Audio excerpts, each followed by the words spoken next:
বাংলার বাড়িতে অযোগ্যরাও পেয়েছেন আবাস। তালিকা তৈরির নির্দেশ রাজ্যের। পাকা বাড়ি বা গাড়ি থাকলেও মিলত বাংলার বাড়ির টাকা।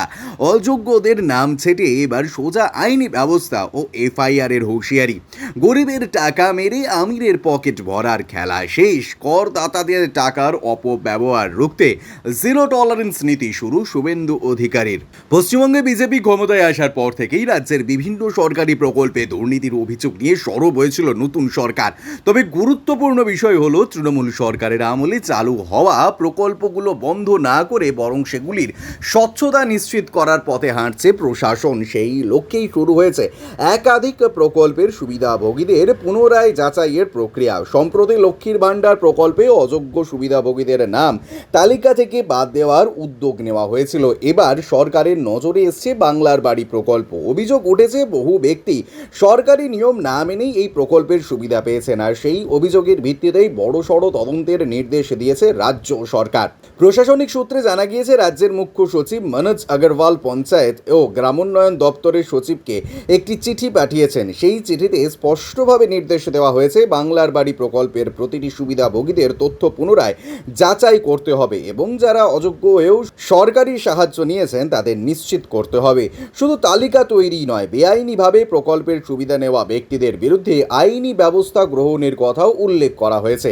সরকারের মতে প্রকৃত সুবিধা প্রাপকদের পরিবর্তে যদি অযোগ্য ব্যক্তিরা সরকারি অর্থ গ্রহণ করে থাকেন তাহলে তা সরাসরি জনসাধারণের করের টাকার অপব্যবহার এবং সরকারের আর্থিক ক্ষতির কারণ। প্রশাসনের দাবি, দীর্ঘদিন ধরে বাংলার বাড়ি প্রকল্পের অনিয়মের অভিযোগ জমা পড়েছিল। কোথাও অভিযোগ উঠেছে আর্থিকভাবে সচ্ছল ব্যক্তিরা প্রকল্পের টাকা পেয়েছেন, আবার কোথাও অভিযোগ এসেছে প্রকৃত গৃহহীন বা দরিদ্র পরিবার বঞ্চিত হয়েছে। সেই পরিস্থিতিতে পুরো প্রকল্পের সুবিধাভোগীদের নতুন করে যাচাই করা জরুরি বলে মনে করছে সরকার।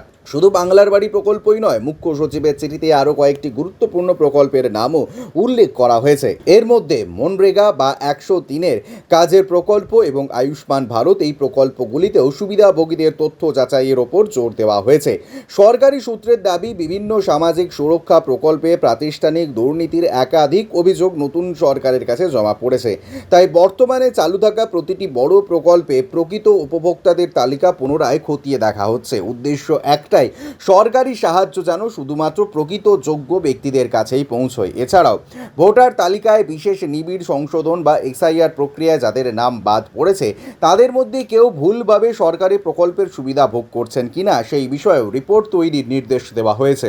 এবার আসা যাক বাংলার বাড়ি প্রকল্পের কাঠামোর দিকে। এই প্রকল্পের আওতায় যোগ্য পরিবারগুলিকে পাকা বাড়ি নির্মাণের জন্য মোট 1,20,000 টাকা আর্থিক সহায়তা দেওয়া হয়। প্রথম দিকে এই টাকা 3টে কিস্তিতে দেওয়ার ব্যবস্থা ছিল। প্রথম কিস্তিতে 40,000 টাকা, দ্বিতীয় কিস্তিতে আরও 40,000 টাকা এবং বাড়ি নির্মাণের কাজ সম্পূর্ণ হলে শেষ কিস্তিতে বাকি 40,000 টাকা দেওয়া হতো। প্রকল্পের নিয়ম অনুযায়ী প্রথম কিস্তির টাকা পাওয়ার 12 মাসের মধ্যে বাড়ি তৈরির কাজ শেষ করতে হয়। যদিও বিশেষ ক্ষেত্রে নির্মাণ কাজের অগ্রগতি বিবেচনা করে সময়সীমা বাড়ানোরও সুযোগ রাখা হয়েছিল।